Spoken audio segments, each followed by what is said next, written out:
not worried because you know Islam is coming to your backyard. Called Americans criminals during a recent appearance on our Hannity show. Your viewers will see through your lies and your propaganda. My lies, the my fact propaganda. Is the Americans are the biggest criminals, in the world today. They are bombing Muslims. They're occupying our land. Yes, I believe in the Sharia. I believe sovereignty belongs to God. And the Sharia will come to America. Well, now that Muslim cleric Umjim Chowdhury is planning a protest outside the White House. He's calling on Muslims to establish Sharia law in America. And joining me now from London is Mr. Chowdhury. Good morning to you. Yes, good morning. Now, I understand that you're calling for this protest at the White House on March 3rd. So you're going to come to this country. And what are you going to say at this protest? Well, first of all, let me thank you for having me on your program. It's always a pleasure to be able to introduce Islam and to talk about this great religion. We are going to, inshallah, invite the Muslims and the non-Muslims in America to talk about Islam as an alternative to the freedom, democracy, and the man-made law that you have at the current time in America. But I'm not so sure that your definition of Islam is how many members of the Muslim faith who live here in America would describe it. Because you believe in Sharia law, and I'm not so sure that every Muslim in America, in fact, I know for sure they don't all agree with that. Well, I certainly believe that there is a decline, in fact, in the world today because we don't have the Sharia implemented on state level, and therefore there's no education system to teach people that, in fact, Islam has a solution for all affairs within society. But I think we need to have a healthy discussion about what is the way forward for mankind, whether it's democracy and freedom or whether it's Islam. Well, I can tell you one thing. Americans don't want Sharia law. So I can tell you one thing. Americans do not want Sharia law, so I'm not sure how successful your protest is going to be here March 3rd. But before you go, I want to find out, do you actually believe that you can get into this country? Yeah. Will you be able to fill out the application accurately when you're asked these questions? Because the tourist visa will require you to answer these questions. Have you been involved in acts of terrorism or plan to commit crimes in the United States? How will you answer those questions? Well, look, I've never been convicted of any criminal offense. I've never been convicted of any terrorist-related offenses. I believe that the Muslims in America and indeed in Britain live under a covenant of security. They cannot target the life and the wealth of the people in return for their life and wealth being protected. But, according to your own First Amendment, you have the right to establish your religion. But you see, unlike Christianity, our religion is not confined to the mosque. It should be something which is implemented within society. Therefore, I invite Barack Obama and the American administration and the people to think about Islam as an alternative way of life.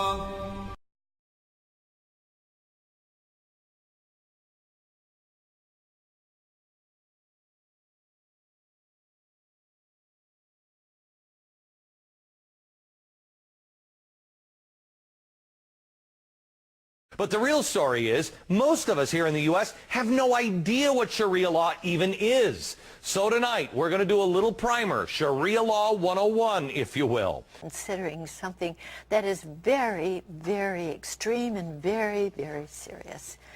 Of course, it pertains to our wonderful country, America. My first headline, Sharia, the threat to America. Couldn't believe that article. And then going on, the roots of rage, why the Islamic world resents the United States. Now, friends, I would really like for Jack to explain something, terror on trial. Take a look, please, if you will, at this picture. This is from the Wall Street Journal.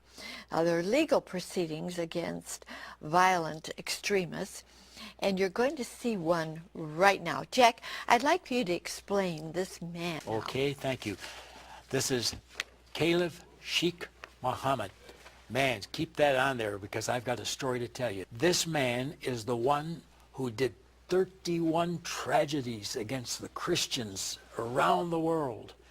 under the leadership of bin Laden, who's now dead.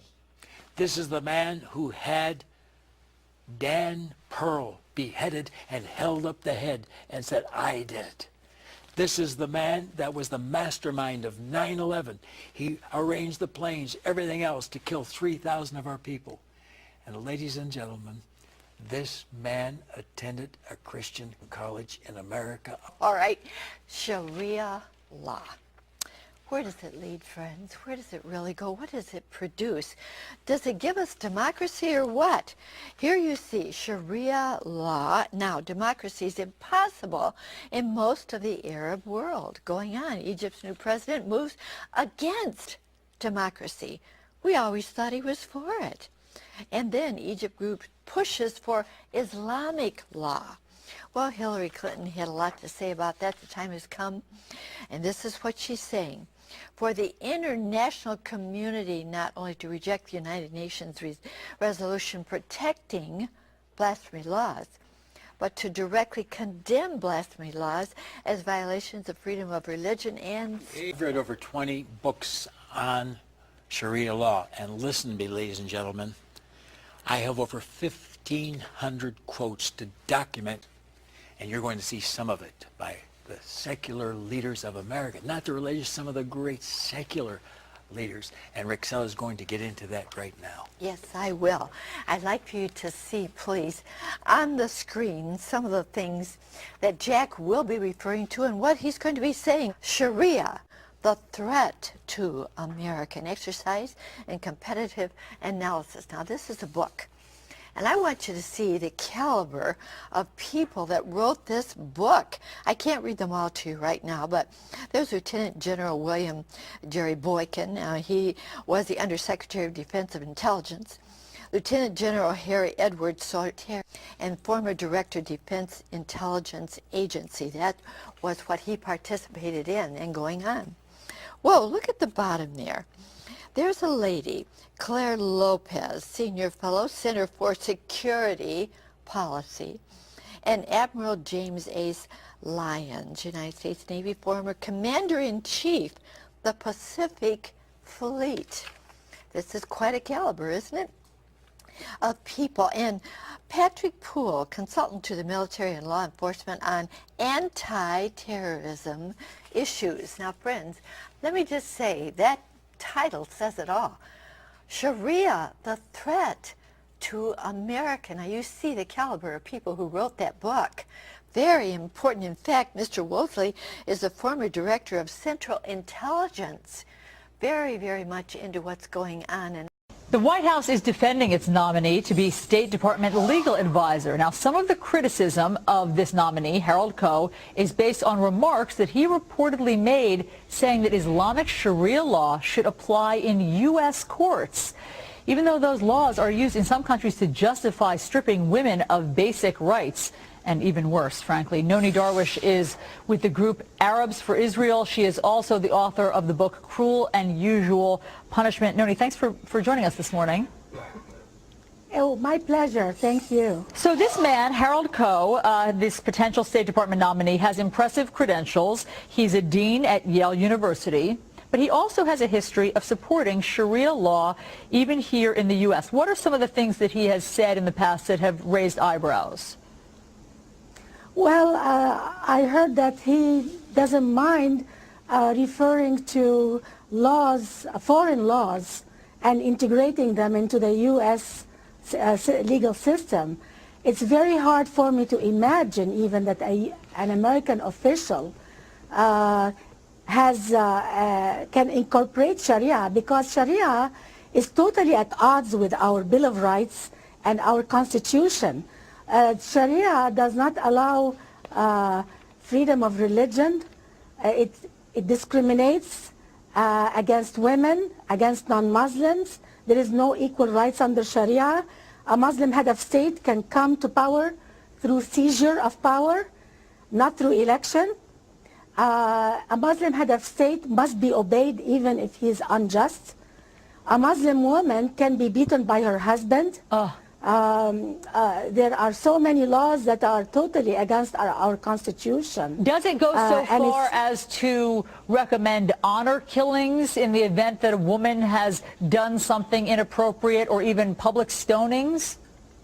Well, Sharia law does not discriminate between crime and sexual sin. So you can have somebody who murders a non-Muslim, and if you murder a non-Muslim, you won't have the death penalty. But if a woman commits a sexual crime, like having a boyfriend, it is legal to kill a woman who commits apostasy or who commits sexual crime. There are 3 murders allowed under Sharia law. The first one is to kill an apostate. The second one, to kill an adulterer, and to kill a highway robber. A Muslim can kill a non-Muslim, and he will never get the death penalty. Now, the picture... Sorry to interrupt you, Noni. I just want to tell people that the picture that we were seeing there is of that nominee. That's Harold Koh. He reportedly, back in 2007, told the Yale Club in Greenwich, Connecticut, that, quote, in an appropriate case, he didn't see any reason why Sharia law would not be applied to govern a case in the United States. What might that appropriate case be? I cannot think of one case that can bring us any benefit from Sharia. While there are many people who are in the Middle East fighting Sharia, and we are not doing a service to the reformists in the Middle East by acknowledging that Sharia is the kind of law that we can respect here in America. Sharia is totally barbaric. It is anti-woman, it's anti-non-Muslims, and I cannot even think of one thing except the brutal punishments of criminals. Okay, now very quickly, since the Obama administration surely knows Harold Koh's position on this, why would they be tagging him as this State Department nominee? Perhaps he is trying to appease Muslim countries, but this is the wrong kind of policy, because we are standing against progress in the Muslim world. The Muslim world has a lot of reformers that are trying to progress because the laws of Sharia support jihad, supports jihad against non-Muslims. It is the duty of a Muslim head of state to do jihad, and by jihad, the definition of jihad according to mainstream Sharia books is to war with non-Muslims to establish the religion. Do we want to conform that jihad is okay against us in America? Excellent question. This is Sharia. 10,000 rally in Cairo demand Sharia law. Hey, 10,000 there, but look here. 15,000 gathered to apply Sharia law in the United States. And stoning, beheading, mutilation. This is the future under Sharia. Minority becoming the majority at one community pool. Sharia law is now changing everything. A YMCA in Minneapolis, St. Paul is starting a swim group for Muslim girls, but special considerations have to be made to keep with their religious beliefs. Now this means during the 1-hour class, the pool is being shut down, the men's locker room is being locked, and female lifeguards are being brought in. Similar classes are now starting at towns across the Midwest. We'll keep watching this story for you. A Florida judge under fire this morning after ruling he will consult Islamic law in a battle over control of a Tampa, Florida mosque. The case could decide who controls millions of dollars in state money. Judge Richard Nielsen, the guy right there, says he'll decide whether the parties in the litigation properly followed the teachings of the Koran. Peter Johnson Jr. is here to explain. Yeah, good morning. Let me tell you why this is interesting and why we should care. It's frightening in a couple of ways. There's a tendency, there's a trend in American jurisprudence in our court system for the courts to say, well, listen, there's a dispute in a church. There's a dispute in a temple. Right. There's a dispute in a mosque. We're going to decide what's going on, and we're going to interpret Muslim law, Catholic law, Jewish law. That's against the Constitution. That's a violation of our First Amendment rights. Right. And there's something called the ecclesiastical abstention principle, meaning that if it involves a spiritual matter, a court must abstain, must stay away from it 100%. And so now we have this judge down in Tampa Way that's saying, I'm going to apply Sharia law to this dispute between trustees over a couple $1 million in an Islamic cultural center and mosque. I get where the Quran rules inside the mosque. But Right. when it has to do with bigger things involving the mosque and people at large, that goes out the window, doesn't And it does go out the window, but what's going out the window in this country, and it's across the board, and we've seen it recently with Sharia and the application of Sharia, and some people actually trying to apply Sharia in criminal context, like in the state of New Jersey that we talked about. It's a disrespect for the Constitution. It's a disrespect for the fact that the government should not be deciding how a Protestant minister runs his congregation, how a Catholic priest runs his parish, how an imam runs the mosque that he runs. And so this judge is saying, oh no, I'm going to look at and see how the internal principles of this mosque work, Right. whether the arbitrator, who was a Muslim preacher, teacher, holy man, person of great Muslim erudition, did the right thing. That's not the job of our courts in America. And when our courts start getting involved with deciding what religion is right, whether they're applying their rules, their internal rules correctly, Right. that is a slippery slope to the end of the First Amendment in this country. I want people to know a little bit more about you and who you are. Let me give you, for example, the Muslim Brotherhood's motto, which is their motto today: Allah is our objective, the Prophet is our leader, the Quran is our law, jihad is our way, and dying in the way of Allah is our highest hope. Allahu Akbar. Do you agree with that motto? Yes, I mean, which Muslim would not agree with that? We do believe as Muslims that sovereignty and supremacy belongs to God. In fact, in the world today, there are two camps. One which believes that sovereignty belongs to man, at the head of which, you know, is at the moment probably Barack Obama, and the other one which believes that sovereignty belongs to Allah, to God. And Women are stoned to death in Egypt. Women can't drive that's not under the- Sharia in Saudi Wait a Arabia. second. You Wait a yourself, second. hang on. Let's- You let's- yourself, let's just you pause for a yourself, sir. second. Let me finish my question. You yourself, people who commit adultery should be stoned to death. You said that. You said that Egypt and America one day will be under Sharia law. You said every woman, Muslim or non-Muslim, would have to wear a burqa. Did you not say that, sir? What I said was, in fact, and what I continue to repeat, is that I do believe that the whole world will one day be governed by the Sharia. That is a promise of the best man who walked the earth, the Messenger Muhammad sallallahu alaihi wasallam. Did you or did you not say people who commit adultery should be stoned to death? Did you say that? That is not my statement, but I believe that. You believe that every woman, non-Muslim, Muslim woman should wear a burqa. You're a fascist. You want to ram that down people's throats. You want to cut off How is people's that hands. fascism? Excuse me, I'm not finished. You want to cut off people's hands that steal. You want to stone people to death if they commit adultery. You want to rob Israel's land, and you're justified. And I believe, although you don't have the courage to admit it because you're a bit of a coward, that you believe that people that killed 3,000 Americans are going to heaven and they're going to get 72 virgins. So don't you see, can you not stand back from your sick, twisted, bizarre ideology here to see that those 3,000 people were innocent victims, sir? Can you not see that? You know, Mr. Hannity, you have a truth phobia. Whenever I turn the table on you and I talk about the reality, you want to avoid it, you want to talk over me. Your viewers will see through your lies and your propaganda. My lies, my propaganda. The Americans are the biggest criminals, in the world today. They are bombing Muslims, they're occupying our land. Yes, I believe in the Sharia. I believe sovereignty belongs to God. And the Sharia will come to America. And you believe in virgins in heaven, don't you? It will remove the corruption of democracy and freedom and all of your exploitation. You are worried because you know Islam is coming to your backyard. No, Jack.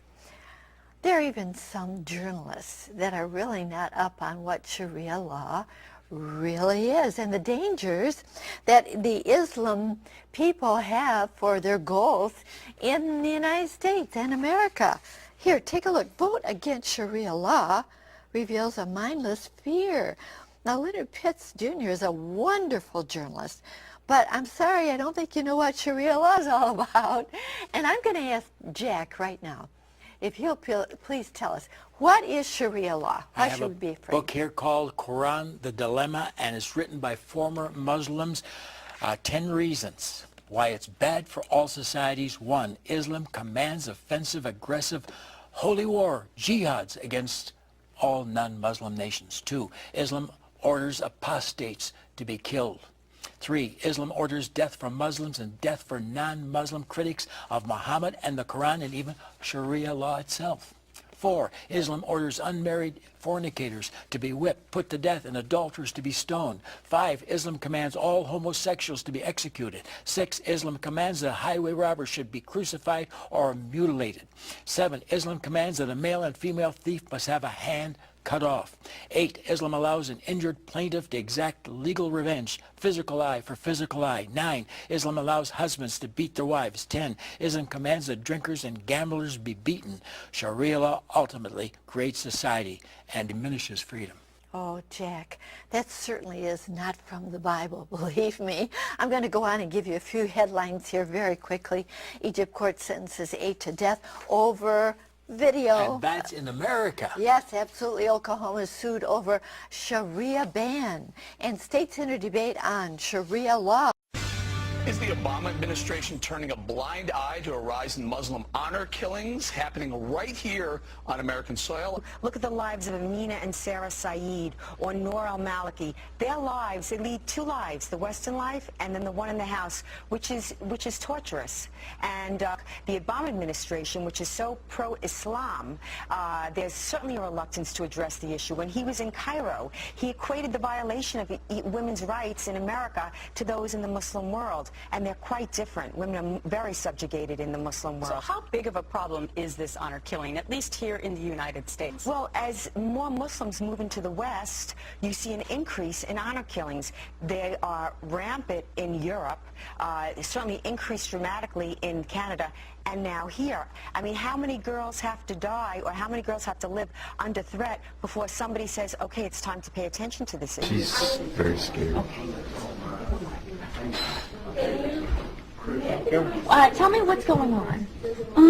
Well, I'm a Christian, and my parents are Muslim. They're extremely devout, and they can't know about my faith. Well, they do now, but they've threatened to kill me. I don't know if you know about honor killing, but this faith that you guys don't understand. Islam is very different than you guys think. They have to kill me. My blood is now halal, which means that because I am now a Christian, I'm from a Muslim background.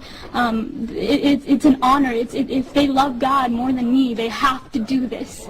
And I'm fighting for my life. You guys don't understand. I don't understand. What did your father say to you? He said he would kill me, or I'm sent back to Sri Lanka where they put me in asylum. He said they go crazy. It's okay. Calm down. I ran away from home. I wrote my parents a note. I said, I refuse to deny Jesus and He's my Lord and Savior. And I pray you find His forgiveness and mercy, and I love them both dearly. I wrote that, but they never showed it to the police officers. They want me back home. I can't go back to Ohio. You guys don't understand that community. Like, I will die within a week. Like, my life is at stake. But my dad threatened me. I was ready to die. These were my thoughts, that I'll be a martyr for Christ. Let it be so. But the Lord led me here somehow through His grace. I rode on a bus for 27 hours to 30 hours to get here, and so it's been God's hand protecting me the entire time. And but I'm fighting for my life, so if prayers are appreciated. I don't know what, today's my birthday, my 17th birthday, and I might even die. I don't know what's gonna happen to my own life. Like, can you tell me why you ran away? I was threatened by my dad. When my dad found out, I had a Facebook. That's how he found out. And phone calls from the Muslim community started coming in with emails, and he confronted me, and he I had a laptop, and he took that laptop and he waved it in the air, and he was about to beat me with it. And he said, you know, if you have this Jesus in your heart, you're dead to me. You're not my daughter. And I refused to speak, but he said, I will kill you. Tell me the truth. And and these words, bad words, he cuss words. And so I knew that I had to get away. A couple of weeks later, even I told my dad that I needed to learn more about Islam because I was scared. And I said that because when I had come to the know of the Lord, I dropped everything about Islam. I mean, I had to hide my Bible for years. I would go outside to pray. When my dad was asleep was when I went outside to pray. I snuck out to Christian prayer meetings in fear of my life. And finally, this day had come where I was confronting my dad. But a couple of weeks later, after I told my dad that I wouldn't follow Islam, but I would learn more about it, you know, he put me class after class after class after class, thinking that that my mind was going to be back in it. But of course not. I mean, I'm a follower of God, Jesus, the true living Jesus. But a couple of weeks later, my mom found a Christian book, and I knew it was then that it was over for me. I had to leave. How did you end up in Florida here? Here. What happened is that night I had to leave, so I left. That Saturday night, was it? It was Saturday night in the morning. I left to go to a friend's house, and I asked her, I begged her to take me to church. I needed to get to church. I needed to pray. I needed to seek the Lord to know what to do. And so that entire day from 7 in the morning to late at night, I prayed and prayed and prayed, and finally I was able to get a ride back home to the person's house. And then I stayed there Sunday night because my dad was coming back home from his trip that night.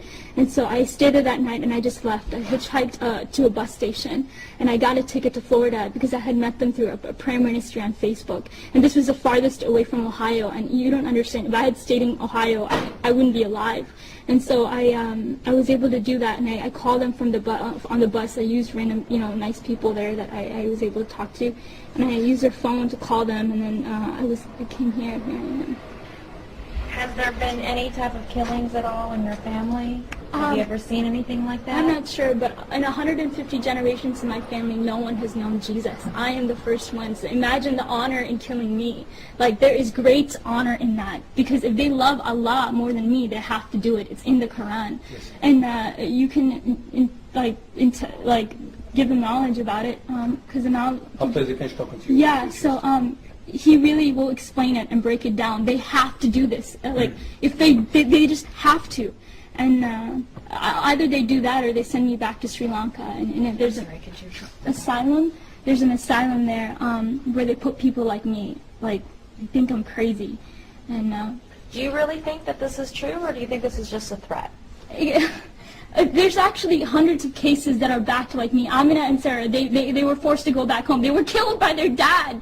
Like, this is not just some threat. This is reality. This is truth. This is reality. How many more cases? If you want, there's case after case. There's hundreds of them. I am one. I am one of hundreds. They have to. You guys don't understand. They have to. I don't know what else to say, but they have to. If you want proof, there's hundreds of cases that can validate my story. Even my friends and people from back home, they knew what would happen to me. My own brother knew about my faith, and yet he didn't tell my dad. What does that say? He knew the consequences. He knew. So what do you want at this point now? I want to be with them. I want to be free from my parents. I want to be free. I want to worship Jesus. I want to go to church on Sundays and read my Bible and say Jesus is alive whenever I want to. You guys talk about religious freedom? No, I don't have that. I want to be here and I want to worship Jesus freely. That's what I want. I don't want to die. All right. It's, when Europe allowed Muslims in and to observe Sharia law, they opened up the can of worms there. Where are we in relationship to that? Have we allowed it? Have we embraced it? Are they actually starting to live by Sharia law within our own U.S. law? Well, the Obama administration is very pro-Islam. When he was speaking in Cairo, he said he was going to make it safe in America for women to wear the hijab. It's not it's safe for America to wear the hijab, for women to wear the hijab. But what about women like Rivka Barry who don't want to wear the hijab? A week after he nationalized some banks, the U.S. Treasury was giving seminars in Sharia finance. He said he wanted to open up Islamic charity for more, that we're holding back. Now, we're not holding back on Islamic charity, but we do know, like the Holy Land terror trial, that they use Islamic charities to fund jihad and terror. Who's supporting you on this? Because I know you're taking donations of all kinds, small and larger, to fund these billboards, which, by the way, are controversial. I know you've had some blowback from different groups throughout America, but who's funding this? Okay. They donate to our group, SIOA. They donate to Atlas Shrugs. It's all very small donations, and I have no idea why this is controversial. Anybody that's against these campaigns supports honor killings. This is not directed at Muslims. This is directed at girls in trouble. If I ran a sign for women that were getting beaten, am I saying that all husbands beat their wives? Right. Well, I'm thinking of Iran, where they do practice Sharia law, and we've seen what happens when people try to protest there. Let me ask you about another topic, because in the last couple of weeks here in the United States, there have been 2 churches here, Christian churches, who have said that they would open their doors to Muslims for worship. Would you allow Christians to come into your mosque? Yes, of course. I mean, the mosque, in Islam have always been places which have been open for anyone to come in to study about Islam, to have refuge there. There have been universities, there have been hospitals. The mosque is not just a place where people come and pray. So certainly our doors are always open for non-Muslims to discover the truth. But you have heard us talking about Chrislam. Now, of course, that's the combining of Christianity and Islam. And I have to say, I believe it's the first big step in the wrong direction. I'd like you to see this. Take a stand ministries. They're saying the same thing Jack just said. Take a stand ministries. The deception of Chrislam. Now, this is by Eric Barger. Now, deluded so-called pastors across our nation are promoting unification under the delusion that Christians and Muslims worship the same God. This is a dangerous apostasy that must be exposed and challenged. That has new meaning for me, friends, after some of the things Jack's been saying. And this has new meaning, too. Rick Warren speaks at the Islamic Society of North American Convention on July 4th. Now, this goes back to 2009. That's an important date. Right. Take a look at what happened there just a couple months later, September. Sorry, but I'm not buying into Chrislam. Chrislam, as the name suggests, is a growing movement wherein some Christians are seeking to find common ground with the Muslims. Indeed, it actually seeks to combine Christianity and Islam. Now, here's a picture. Muhammad Hisham Kabani. Now, he is the chairman of the Islamic Supreme Council of America. Oh, everything has to be approved by him before anything can happen in America. You want to make a remark about him? Yes, while there, that Jack? picture's still on the screen, Rick Warren spoke there in July in the year 2009. And Chrislam came into existence just 18 months ago. I believe he had a definite part with it to unite the 2 religions, Christianity and Islam, for the term Chrislam. You say, why? Because he's been working on that ever since. He even has a peace thing going right now where he tries to unite the Christians and the Muslims together for a peace program. It will never work. And he recently, according to the Orange County Register, said, we are bringing in the Islamic ministers to unite with mine to see where we can find all the similarities in the Bible. Wait a minute. What about all the blasphemous dissimulation? Be careful of Rick Warren. He claims to have 444,000 ministers following, and if they are, they're going to be in danger because this man is not taking the right stand. Now, let's see why. If this is the man who had Rick Warren speaking, people say, oh, he was there to talk about Jesus. No, he wasn't. Listen to this. We see that the Mahdi will lead a world revolution that will institute a new world order based on the religion of Islam, not Chrislam, Islam. Let's go on. The Mahdi will offer the religion of Islam to the Jews and Christians if they accept they will be spared, otherwise they will be killed. But here is the point. And Prophet Jesus, the Isa of Islam, for that's his name, Isa, and Prophet Jesus will be the executioner under Mahdi, and Islam will be victorious over all religions. That's what they believe. Come on, Rick Warren, what similarities are you talking about? This is so plain, Jack, what you just read. It's so plain. Now, the chairman of the Islamic Supreme Council of America is not trying to find similarities. He said, if you don't agree with ours, you'll be killed. That's very serious. And we'll use Jesus to do it. Yes, absolutely. You want to elaborate on this, I believe. Why is this happening? Because it's the last sign before Jesus comes. Christ said, when I return, will I find faith on the earth? Obviously, the answer is no. Luke 18:8. Why? Listen to Jesus. He said there shall be false Christ and false prophets. Matthew 24, verses 5, 11, and 24. Yahweh God said, the prophets prophesy lies in my name. I have not sent them. Back to Jesus in Matthew 7:15 and 16. He says, beware of false prophets which come to you in sheep's clothing, but inwardly they are ravening wolves. By their fruits you shall know them. And God's called me to be a fruit inspector for the Lord. Amen. Let's go on. In that same 7th chapter, he says in verses 21 to 23 about these false prophets, many will say to me in that day, Lord, Lord, have we not prophesied and preached in your name? Have we not cast out devils in your name? Have we not done many wonderful miracles in your name? Then will I, Jesus, say unto them, depart from me, you workers of iniquity, you bunch of sinners. I never knew you. Never, never. That means they weren't even saved. Well, how is that possible?